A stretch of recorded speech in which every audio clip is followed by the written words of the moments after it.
ხო, რასაკვირველია, ამდენი მე მგონი რომ ეს ახალ კანონები ერთადერთი რაც არის ამის მიზანი, ამ ახალ კანონების არის ძალიან მარტივი, ხო, ფსიქოლოგიური სტრესი განახორციელონ ადამიანებზე, ანუ შენ მოქალაქე როცა ამდენი ხნის განმავლობაში აპროტესტებ, ხო, ქართული ოცნება ცდილობს რომ ყოველდღე რაღაც ახალი კანონები შემოიღოს, რომ გაგიჩნდეს ეს რაღაცა ფიქრი, რომ ნახე, აი კიდე ახალი შემოიღეს, კიდე რაღაცას მიზღუდავენ, კიდე რაღაცას მიკრძალავენ. და ამაზე ერთადერთი პასუხი უნდა გქონდეს რეალობის გააზრება, ხო?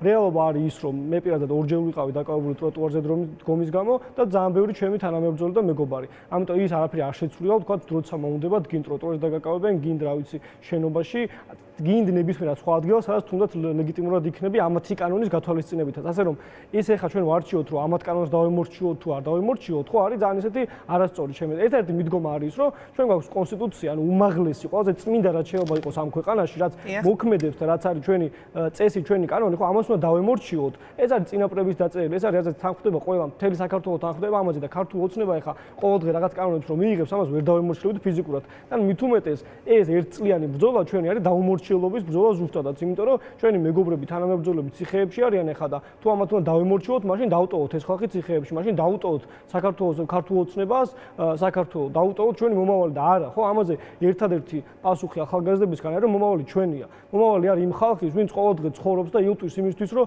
საქართველოს უკეთესი გახადოს, ხო, განათლების რეფორმით რაც ცდილობენ, რომ ახალგაზრდობა დაამონონ და დაიმონონ და აღარ ასწავლონ ქართული ისტორია, ხო? ასწავლონ პირიქით მონობა, ასწავლონ ისე როგორც საბჭოთა კავშირის დროს ხდებოდა სწავლება. და ეს არის მათი მიზანი, რომ ქართულმა ოცნებამ უნდა შეძლოს რაღაცნაირად, რომ ეს ქართული სახელმწიფოებრიობა, ქართული თავისუფლების გზნობა, დამოუკიდებლობის გზნობა წაართვას ახალგაზრდებს. და ერთადერთი ახლა ჩვენ ეს გვაქვს დასამტკიცებელი, რომ უთხრათ ქართულ ოცნებას ძალიან კაფიოდ და კაცრად, რომ მომავალი ჩვენია და არ ვაპირებთ ამ ქვეყნის დათმობას. კი ბატონო, დავით, თქვენ მინდა გითხოთ აჯერ იყო საკანონმდებლო დონეზე ვხედავდით, შეზღუდვებთ პროტესტთან დაკავშირებით და ეხლა ეს ბოლო განცხადებაც, რომ აი 21 დეკემბრიდან 31-ის ჩათვლით საინტერესო აქ არის, რომ აი კონკრეტული ადგილზეც მიგითით ეს სად უნდა მიხვიდეთ და თქვენ შეგიძლიათ პროტესტი გამოხატოთ პარლამენტის შენობასთან წინა ფასადზე არსებულ ასასვლელ კიბეებსა და მის მიმდებარედ სივრცეშიო. გავიგე რომ თქვენი პასუხი არის სწორედ ეს რაღაც ერთგვარი დაუმორჩილებლობის აქტი, საპროტესტო მსვლელობა მაინც, მაგრამ აი როგორ ფიქრობთ რა კონკრეტული მიზანი შეიძლება იყოს შინაგან საქმეთა სამინისტროს აი ამ განცხადებაში, სადაც ამბობენ რომ აი სხვებს რომ არ შეეშალოთ ხელი და ეს მხოლოდ 31 დეკემბრამდე თურმე რომ მოქალაქეებიც გადაადგილდნენ და სატრანსპორტო საშუალებებიცო. ხო, პასუხი ვერ იქნება მხოლოდ რაღაცა დაუმორჩილებლობა, პასუხი ჩემი მხრიდან არის სიცილიც, სასაცილო უბრალოდ რაც საკეთებენ, აი რასაც კითხულობ, ეგ არის უბრალოდ სასაცილო და ამას სერიოზულად ვერც აღვიქვავთ, რავი, აი რო ვლაპარაკობთ ერთმანეთს, სერიოზულად ვერ აღვიქვავთ, რომ ახლა ხელისუფლება მომიწოდებს სად გავაპროტესტო და სად არა. ესეთ რამე ხო წარმოუდგენელია უბრალოდ.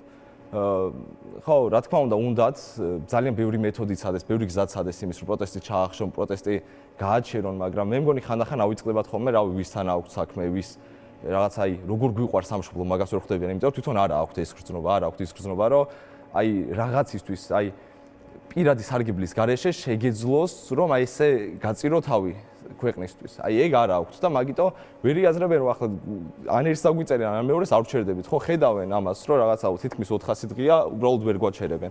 რამდენი მეთოდი ცადეს, რაღაცა მოწამვლა ცადეს ჩვენი, რაღაცა დაკავებები ცადეს. 1000 რამეც არის, მაგრამ აი რა თვითონაც აი რაც მალე მიხვდებიან რომ აზრი არა აქვს ამ ყველაფერს რასაც აკეთებენ, მით მარტივი იქნება მათთვისაც. მე ეგრე უყურებ უბრალოდ და ახლა რო არ ეშინოდეთ ახლა ჩვენი ძალის და ჩვენი ძალის მოკრების, რა თქმა უნდა, ამ ახალ კანონებსაც არ შემოიღებდნენ და ზუსტად ამის პრევენცია უნდათ ამით და რავი, ჩვენი პასუხი ის არის, რომ პირიქით უფრო გავძლიერდებით, პირიქით უფრო ძლიერად შევუტევთ მათ. კი ბატონო. და ლუკა, აი მოწამვლა ახსენა სწორედ დავითმა და დღეს არასამთავრობო ორგანიზაციების წარმომადგენლებმა და კონკრეტულმა პოლიტიკურმა კოალიციამ, სრულიადობის გულისხმობ, რომელშიც 3 პარტია შედის, თქვეს, რომ მივმართეთო შესაბამის ორგანიზაციებს, ინსტიტუციებს, საერთაშორისოს, მათ შორის გაეროს, რომ მოხდეს დამოუკიდებლად ჩატარდეს გამოძიება.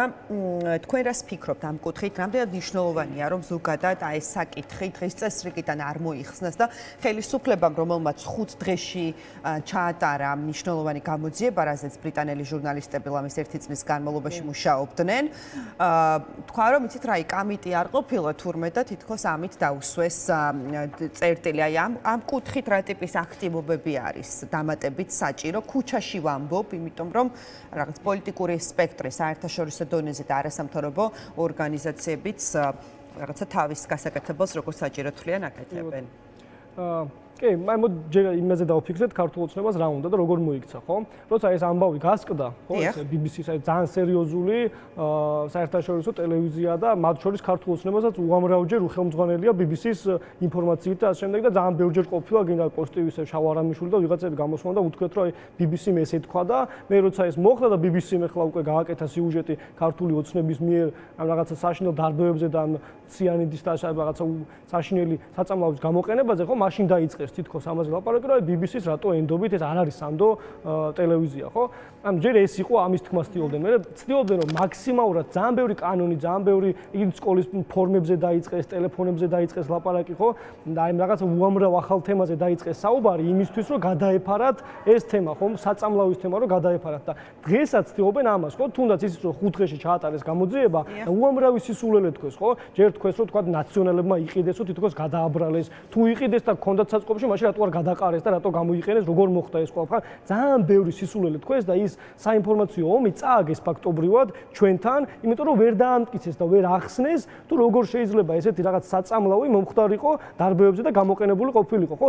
ეს აუცილებლად უნდა დამტკიცდეს საერთაშორისო გამოძიების ფონზე და ჩვენ ყოველთვის ეს გზავნილი უნდა გქონდეს ყოველდღიურ აქციაზე, პლაკატებით, რა ვიცი, ეთერში ყველგან მე ამის თქოს ისედაც ვაპირებდი, კითხვა რომ არ დაგესვათ, ეს არის ძალიან აუცილებელი, იმიტომ რომ ქართულმა ოცნებამ ამდენი ხნის განმავლობაში ესე მეტად აი ესე მწარეთ, ხო, როგორც განიცადა ეხა მარცხი ამ ინფორმაციულ ომზე, ეს არასდროს არ ყოფილა და ჩვენი მიზანი ამ შემთხვევაში რომ ეს თემა ყოველთვის წინ წამოვწიოთ. ყოველი აქციის, ყოველი მარშის, ყოველი არ ვიცი ეთერის, საუბრის, პოსტის, რაც შეიძლება ბევრ ადამიანს უნდა უთხრათ, იმიტომ რომ მათ შორის ხო არიან ადამიანები, ვინც დღემდე ამ რაღაცა ბევრ რაღაცას აი ქართული ოცნების პროპაგანდის გამო ვერ იგებენ, ხო?